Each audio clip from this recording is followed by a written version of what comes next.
So just so I get it on tape, you are Robert Schimanski. Schimanski. And do you go by Robert or Bob or? Oh, either Bob mostly. Is it? Did you have a nickname in the service? Nope. Now you ended up being a fighter pilot. Yes. How did you end up being a fighter pilot? He knew what to do with that airplane. I started flying at Phelps Field before the war, civilian pilot training program. I 20 years old, didn't have anything to do that summer, and they were teaching, giving lessons, and the old Air National Guard pilots taught us. We started flying with Wallace Aero Institute, and got my private pilot's license, and passed and everything. And then I applied for cadet training, and I was accepted. They told me to go to Randolph Field. And then all of a sudden they wrote me a letter and said, "You've only got 1 year of college. Sorry, we can't take you." So they said, "Go back to school and reapply." So about that time, my dad died, and things didn't turn out too good. And so I stayed there in Spokane for a year or so, and pretty soon the war got going good, and I enlisted in the Air Corps, and I became a cadet at Geiger Field in July of 1942. And then they sent me to pilot training school in San Antonio, Texas, and pre-flight and everything, and then primary training at Chickasha, Oklahoma, Garden City, Kansas for basic training, and then Eagle Pass, Texas for advanced training. In the last 2 weeks in advanced training in Garden City, they determine then whether you're going to be a fighter pilot or bomber pilot. And I was chosen. I wanted to be a fighter pilot, single engine. I was chosen to do it. And so then they sent me to Texas, Eagle Pass for fighter training.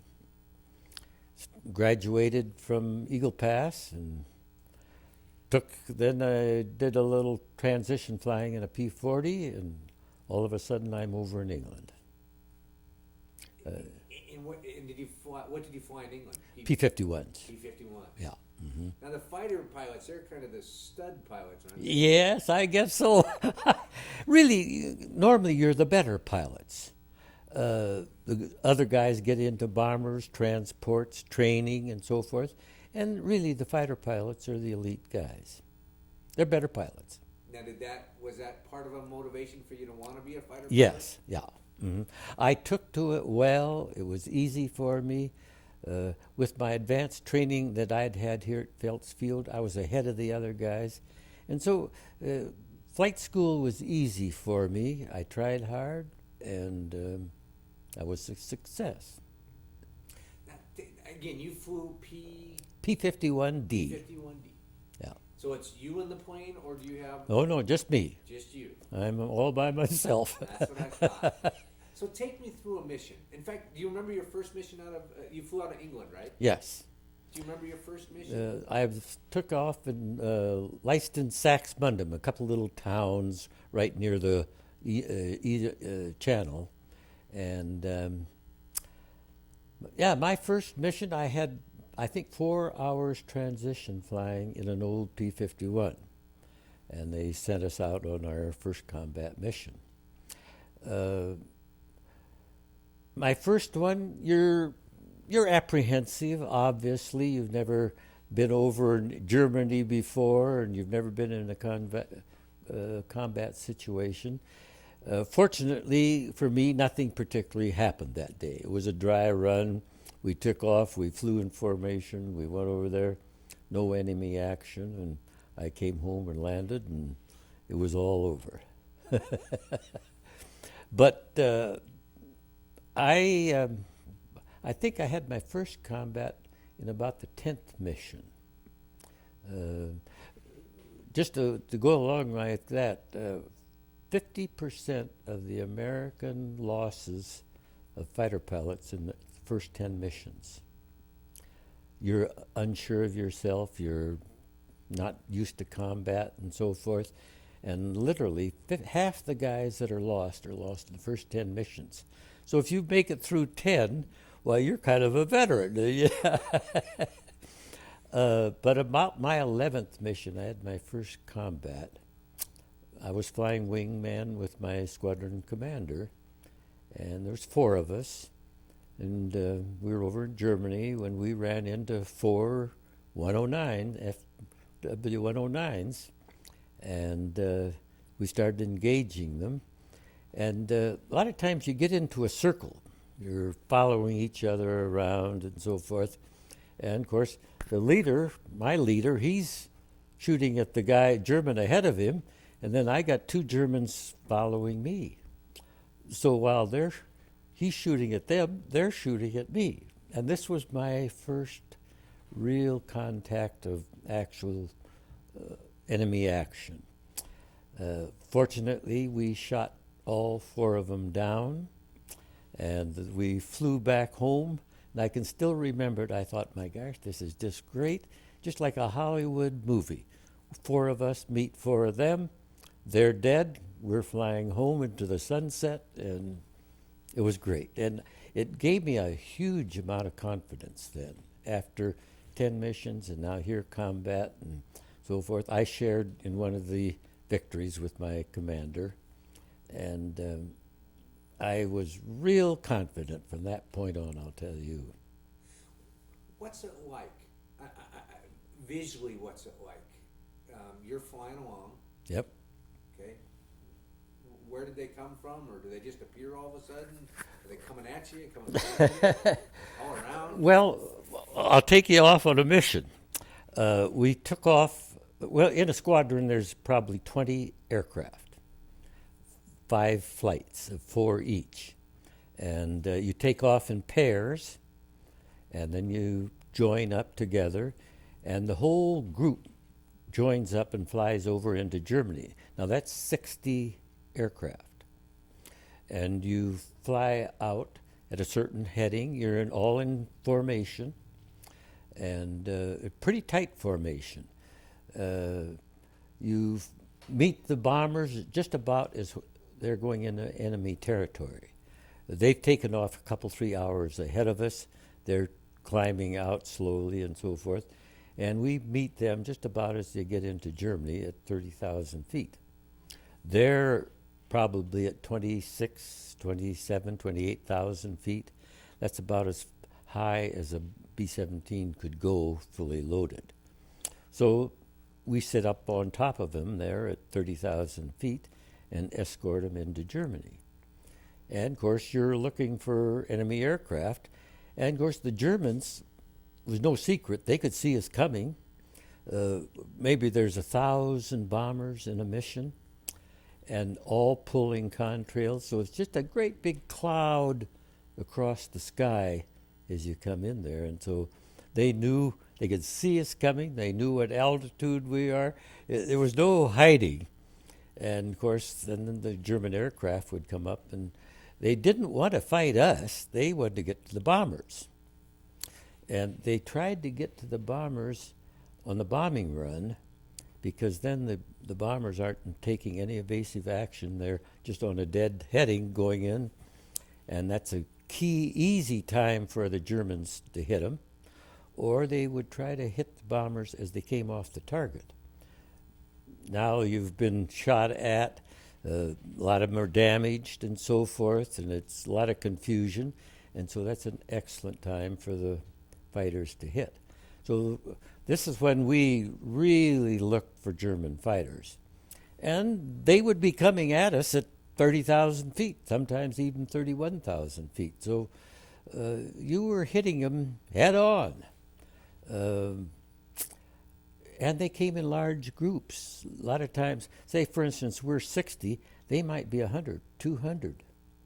And you hit them together at 30,000 feet head on, and that starts the fight. Of course, they're trying to get through us. They don't want to fight us. They want to get to the bombers, and we're trying to prevent them from doing so. And at that altitude, the the fight becomes scattered easily. The airplanes are all over the sky, up and down and back and forth. They don't stay congregated. The bombers are still moving along and so forth, but the fighting gets wild. They're all over the sky. And, of course, that's our job, to meet them and shoot them down. Do you, in your mind, can you slow the way? Because you're talking about these massive amounts of planes Yes. flying this way and that way. Oh, yes. Does the world go in slow motion for you, or are Oh, you no. just so keen? It's fast. You bet. We're up there going 400, 450, 500 miles an hour. And so are the German fighters. And you start diving, you're getting up to 550, 600 miles an hour sometimes. So it gets real darn fast. Oh, yeah. Well, it seems. Fights don't last 15, 20, 30 minutes. How long does a fight last? Oh, 5 minutes is pretty long. It's pretty long. Yeah. At the speeds you're going and everything, and no, it's they don't last very long. How long does it seem to a pilot? Not very long. No, It's- it's fast. You bet. Things go real quick. Yeah. So when you spot a plane, a German plane, what's your job? Do you walk onto one plane and Yep, try to, yes. Try to get behind him and shoot at him. Aerial gunnery. When you're in cadet training, you learn a pursuit curve, they call it. It's a coordinated maneuver. And you keep your airplane coordinated all times, and you try to maneuver behind the aircraft. And if he's turning, you turn inside of him and so forth. There's a pursuit curve that you got to learn that comes natural, and a good pilot can do it. And you hit 90% of the aircraft from behind on a pursuit curve. Yeah. so how do you what are you sighting with, and how are you firing your weapon? I've got 6 50 caliber machine guns, 3 on each wing, and they are calibrated to join at a point. I don't know how, I forget now how many yards out in front of me, 300-400 yards out in front of me. And I'm firing API bullets, armor-piercing and incendiary bullets. A real high-priced, expensive. They were as big as my middle finger, good size bullet. And all 6 calibers were firing at once. You couldn't fire them independently. They all went on at the same time, off your trigger finger on the joystick. You had to learn how to lead to hit them, and of course you're shooting. Really, I was shooting at the pilot. What you want to do is, sure, you want to destroy an airplane, but you want to kill the pilot. Then you've done both. You've done both jobs. So you're shooting, aiming right at the pilot. We had a new gun sight, had pips on it, and you would squeeze your controls, and you draw those pips right down to frame the airplane that you're following. And it was gyrated so that it would lead him for you. And boy, if you could fly an airplane properly, and you got those pips screwed down on him, shoot, and boy, you got him. It was an excellent gun sight. But you just had to know how to fly a coordinated manner. Did the guns move, or No. So here's the point, Yeah. and now Yeah. the plane is. The fighter plane, all it is a gun platform.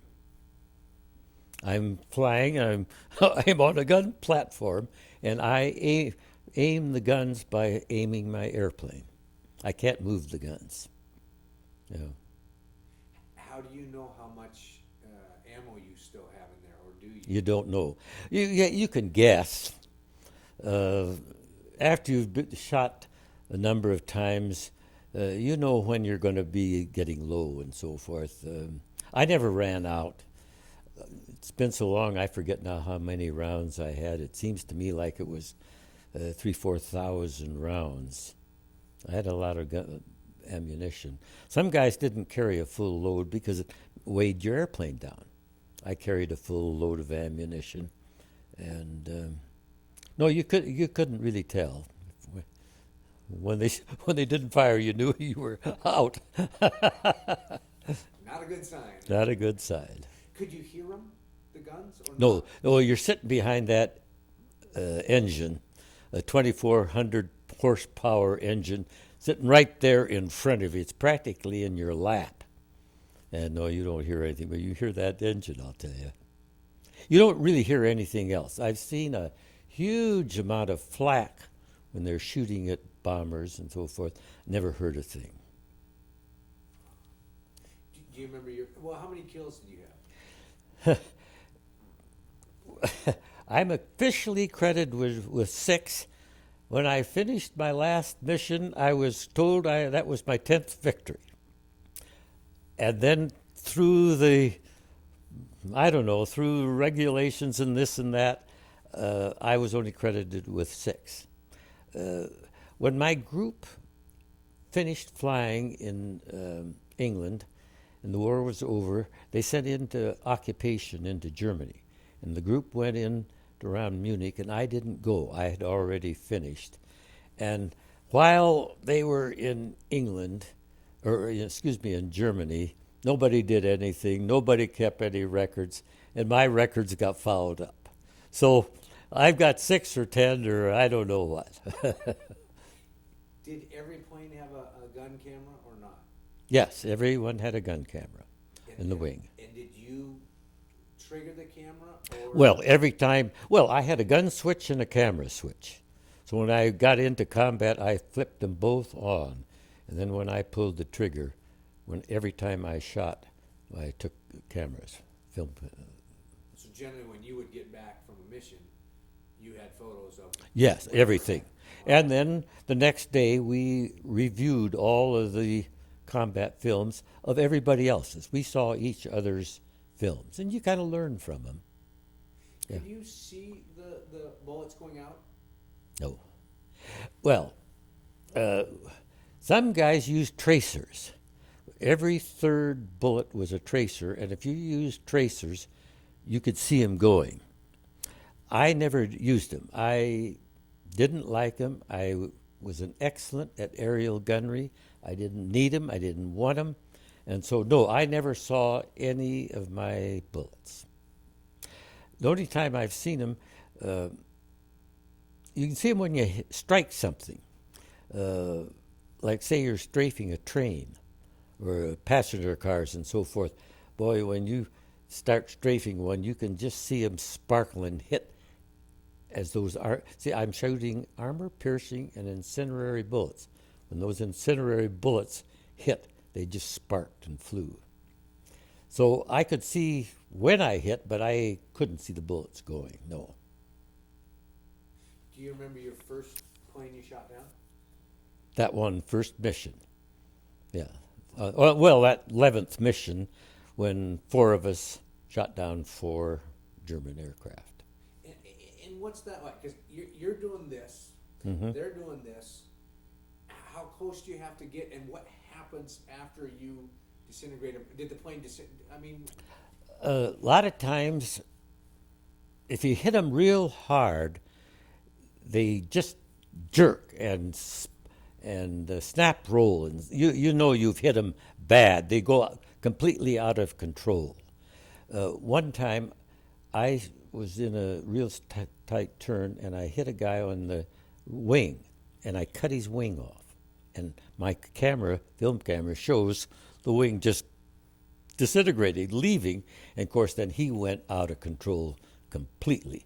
He was at a real high speed with one wing, and, man, he's done.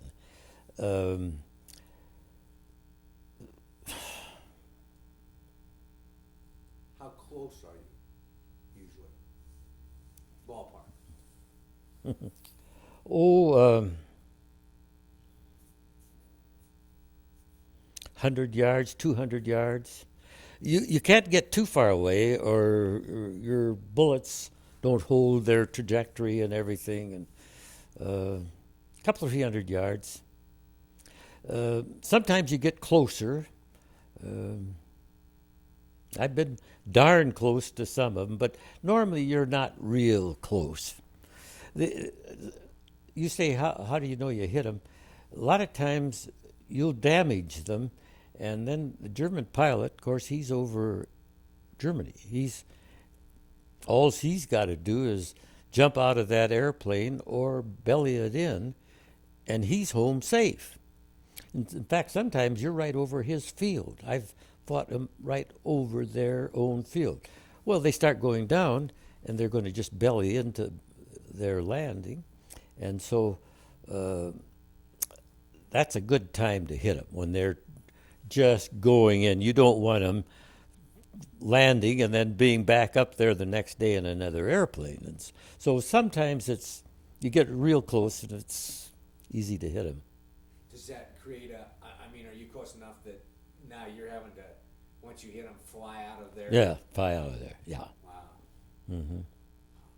Now, I heard one pilot say that it was an unspoken rule that if somebody bailed and they were flying down in their parachute, that you let them be. Is that... That's a very controversial subject. Chivalry, they call it, and so forth. Are you going to be chivalry up there in the sky? And I frankly didn't feel that way. There was nothing chivalrous about it. You're fighting for your life. You want to kill him, he wants to kill you. And how can you do that in a chivalrous manner? So I didn't believe in it. I wanted to finish the guy. I didn't want him to fly another airplane. I wanted it all over, period. What about did you have people in your squadron shot down? Yeah, oh boy, did we? A whole bunch. In my group, or my squadron, there's a record of 90 pilots that flew in a period of about a year and a half. And out of those 90 pilots, 45 are killed in action or missing in action. 17 were transferred out for various reasons, medical and so forth. And some guys just aren't suited for combat. And you recognize it right off the bat that, hey, they'll never be any good. They're going to be a liability. They're going to kill themselves. So the policy in our group was just transfer them out, get rid of them. And so 17 of our guys were transferred out. So that out of 90 pilots, that left 31 of us who finished the job and survived. Wow. 24 were aces. And to get an ace status? Five, yeah. So I've seen an awful lot of airplanes go down, my own buddies, and then I've seen a whole bunch of bombers go down. I was over Berlin when 60 B-17s went down in 15, 20 minutes. It's quite a sight. Do you see people, or does it just become machinery in the air? You seldom see people. As far as seeing the German pilot, the fighter pilot, once in a great while you see him a little bit. I hit one guy once, and he started jumping out of his cockpit, and so I saw him real good, and I shot, and I hit him, and he never got out. He slumped back into his cockpit. You see him a little bit, but not too much. You can see some bomber pilots. We're escorting them, and sometimes we would practically fly in formation with them and wave at them and so forth and talk to them, but you don't see much, no. Would bomber pilots know fighter pilots, or were there so many that back home, fighter pilots over here and bomber pilots? Yeah, we're scattered, yeah. So in the air it was another plane and Yeah. American soldier? Yeah. We escorted the 1st or 3rd Division, the Square D things, and we saw groups that we knew and were with frequently and so forth. But as far as any personal relationship, no. What about fighter pilot to fighter pilot? In our own squadrons and groups, yes, you got to know them pretty darn well. You know, you lived with them, you fought with them, you died with them, you had fun with them. So they were pretty close, but in a very indifferent way, because you realize people are going to get killed. You don't want to make too darn good of friends, or that you're going to lose your friends, and so forth. So in a way, it was kind of an impersonal relationship, although we were close and shared so many things together. What are types of things that you would talk about in between a mission? Just when you had a little downtime, which probably wasn't very often. Of course, you talked about your experiences considerable. As far as recreation, very little. We had a pool table. We played a little cards, and that's about the only kind of recreation we had at the base. We drank a lot. We smoked too much. I smoked 2 packages a day and a couple of cigars and so forth. We had a lot of fun. There was a lot of joking and going on. It wasn't a depressing situation where we lived. In fact, I fought a gentleman's war. We had an officers' club. It wasn't very nice, not a heck of a lot nicer than this building here.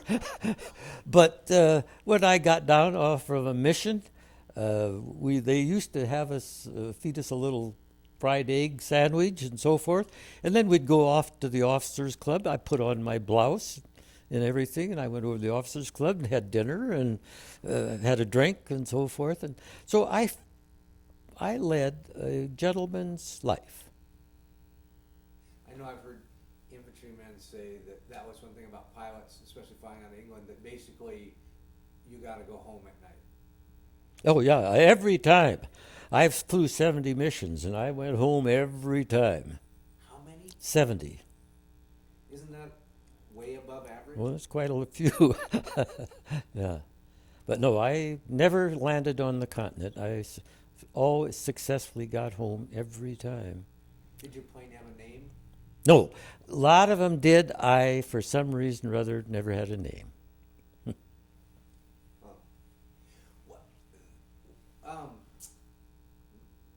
How long was a mission?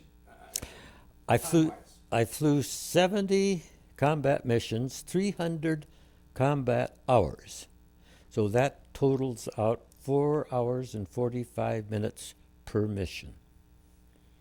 The longest mission I was ever on was 6 hours and 20 minutes.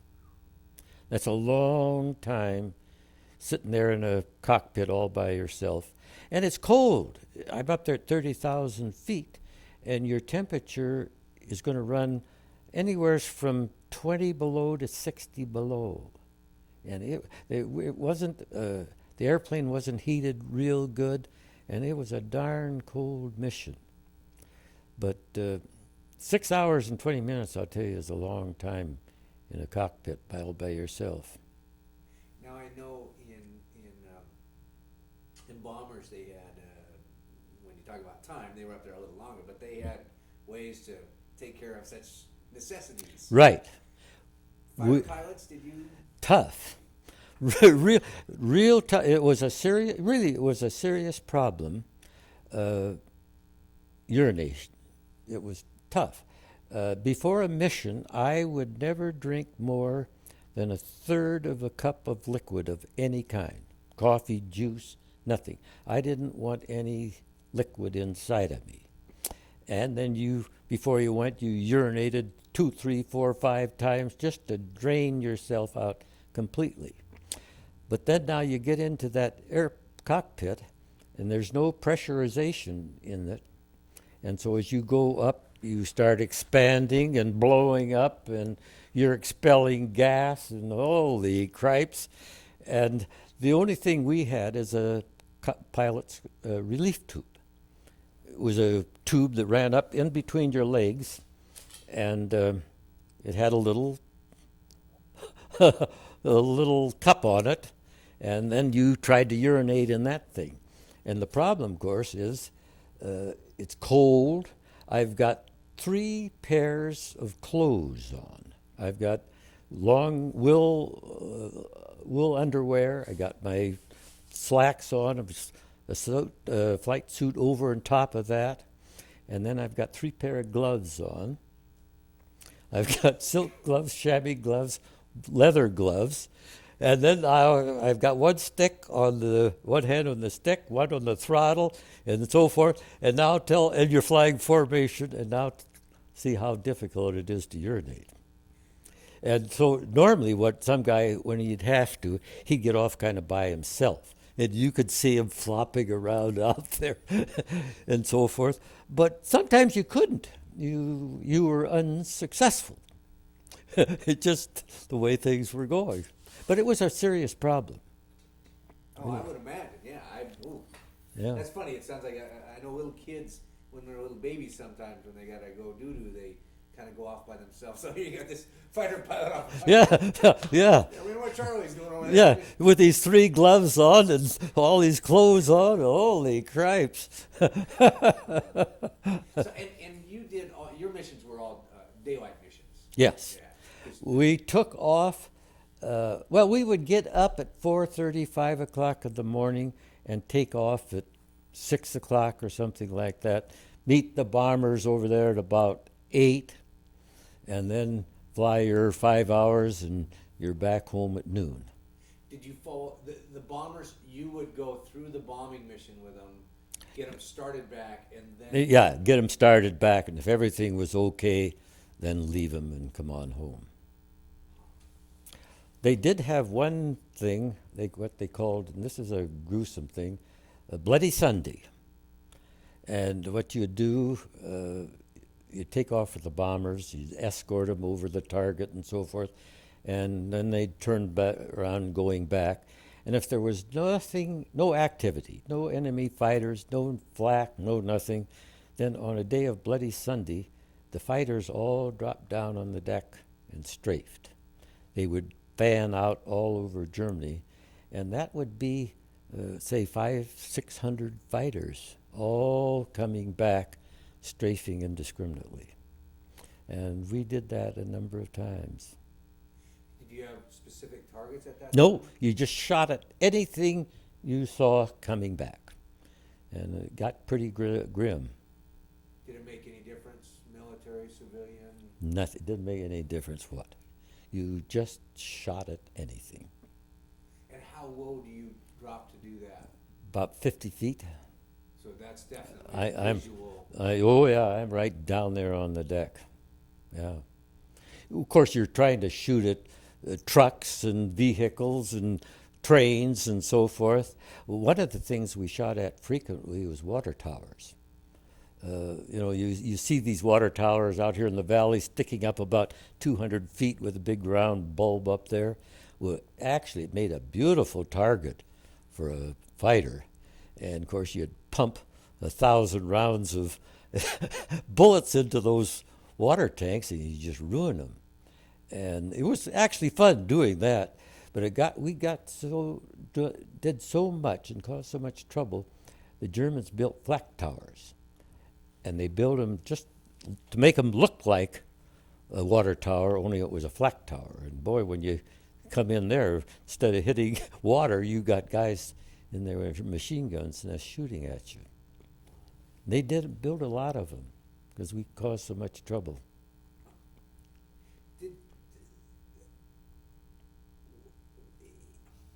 War's an interesting thing because the rules change.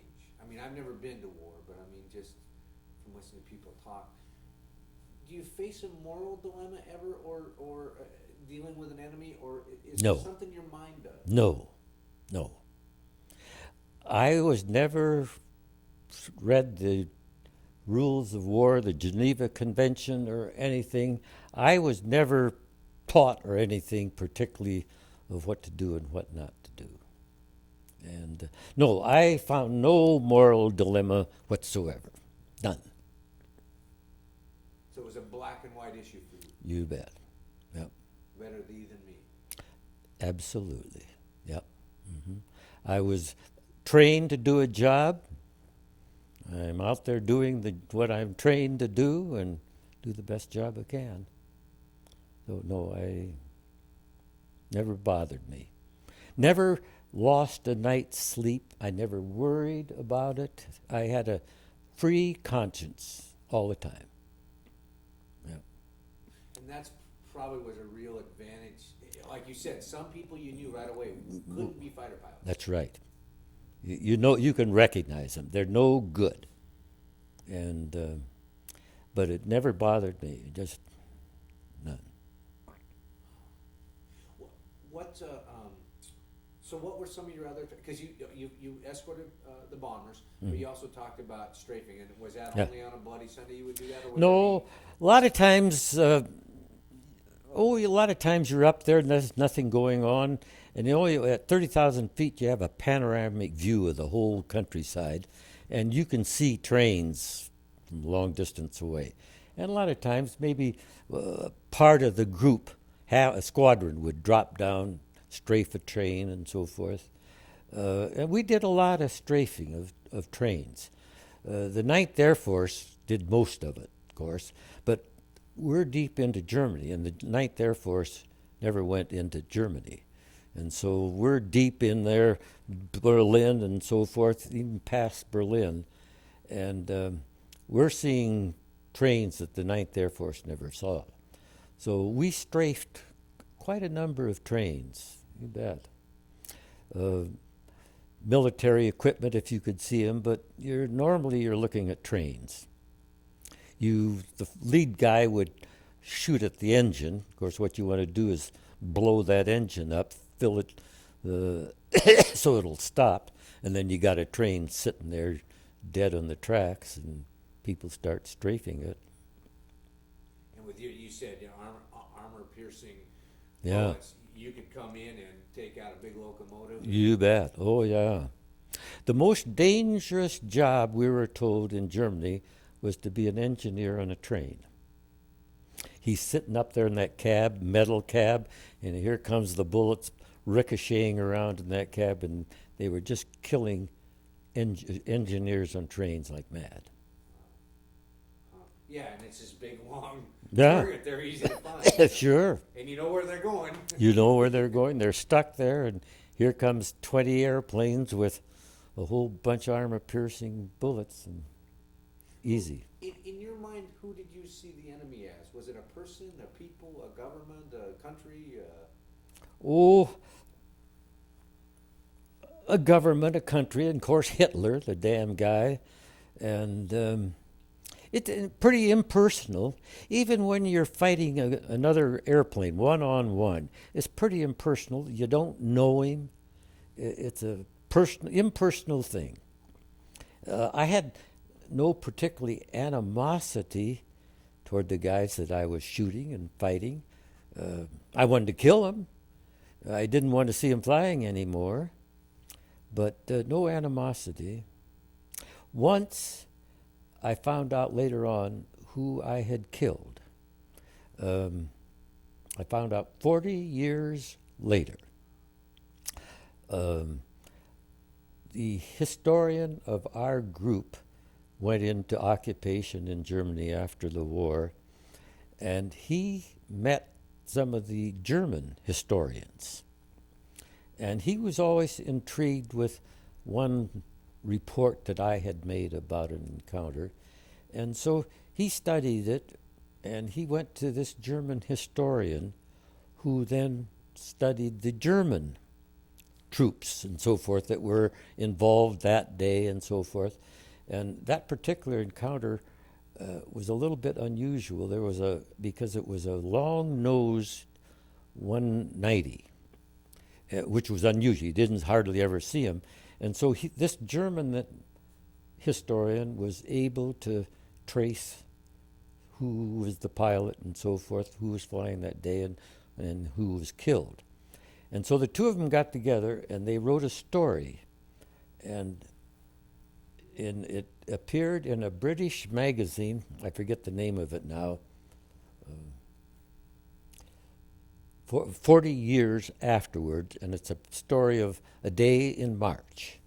And it's a picture of me and my airplane and so forth, and my pilot, or my co-pilot and so forth. And it's a story of this encounter, and then they tell in there who the German was that I had killed. So it's the only personal thing I had ever had from the war, of finding out who I'd killed. Did putting a name to it change anything, or was it just... No. At one time, of course, this is 40 years later, and one time I thought of maybe writing to the family, trying to find out who their family was and everything, and telling them what a excellent pilot this guy was, what a hard time I had, and so forth. And then I got to thinking, hey, why bring up something 40 years later and so forth? Maybe they'd think I was bragging of what I had done and so forth. And so, no, I never contacted them. Just let it go at that. Because it's amazing, because again, through your gun camera and all that, you're going to see planes and numbers. And Oh, yeah. Like you said, there's a unique long nose, so Yeah. there it is, and you can track these down. Yeah. What did you do after the war? Well, I got out of the service early. When I got out in July of 1945. The war is still going on, but they had so many pilots, they didn't really need them, and they said if you got so many credits, you could get out early. You had to have 90. Well, I had 220 credits, and so I thought, well, heck, why not? And so I was out before they dropped the atomic bomb. And I went back to work where I had worked before at Crane Company, wholesale plumbing and heating company. And suddenly I decided, hey, this isn't good enough for me. I want something better. And so I went back to school.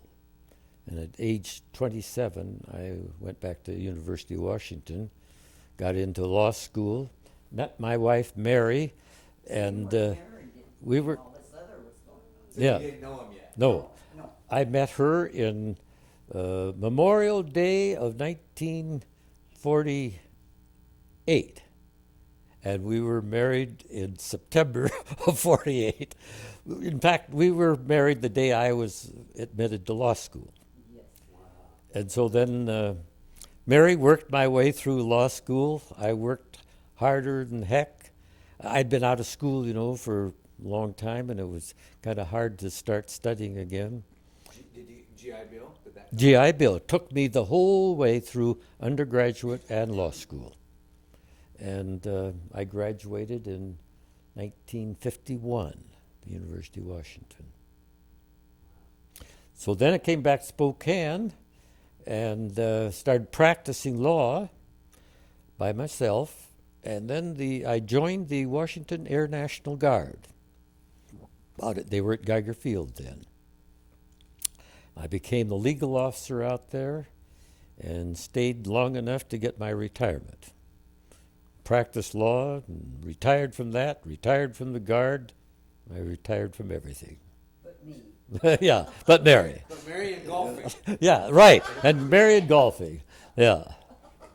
Do you think, in part of how this project got started is some people think the history books have left some things out, some think that they don't tell the message that the generations need to know, and these are the veterans speaking out. Do you think that there's a message from what you saw of war and World War II in particular to be left with? Yes. I've done some writing myself in a little bit different manner. Normally you hear about fighter pilots, they telling about their combat missions, how they dove at the guy and they pulled this and that and they scrambled around and everything. And I frankly, I've gotten tired of reading combat experiences. So I have written what I call my reflections. And I am putting down what combat meant to me, my experiences in combat. For instance, I talk about religion. What part religion played in my experience over there. And I've talked about some funny things, and I've talked about some serious. In fact, the last one I talked about was death, and death. And I have tried to explain what it all meant to me then and now. And so I have written 10 reflections on various subjects that I'm pouring out my heart and soul, telling people just exactly how I feel. What role did religion play? None, for me. We had a chaplain over there. I knew his name. About the only thing I ever did is said hi. I never went to a church service. In fact, we had no church services on our base that we could attend. We're flying, and we're in this air in the mornings, and I never went to a chapel. I don't know of any other pilots who did. We didn't pray together as a group before missions or after missions. And so it was an extremely impersonal thing, and as far as I'm concerned, religion had no part of it. Others may have felt different. I didn't discuss it with other people and so forth, but didn't mean anything to me. Once I had a girlfriend over there in Great Yarmouth, and I used to go see her once in a while, and on a Sunday morning, we were walking down the street in Great Yarmouth. This is to show you how I felt about religion. And we went by a Church of England, and she says, "Bob, let's attend services there." And I looked at her and said, "I can't go into that church. There's no way that a guy like me doing what I have been doing, can I go into that church? I can't go in there and pray and say I'm sorry for what I did, because I'm not going to say I am not going to do it again, because I am. The next day I'm going to do the same damn thing." So religion became that impersonal. It meant nothing. What about another one you mentioned was death? How did death fit into war? Oh, I wrote quite a little on this. I saw an awful lot of death. The bomber pilots, I saw a whole bunch of them destroyed and people killed. And then, as I told you, in my group, 45 of my friends were killed right along beside me. And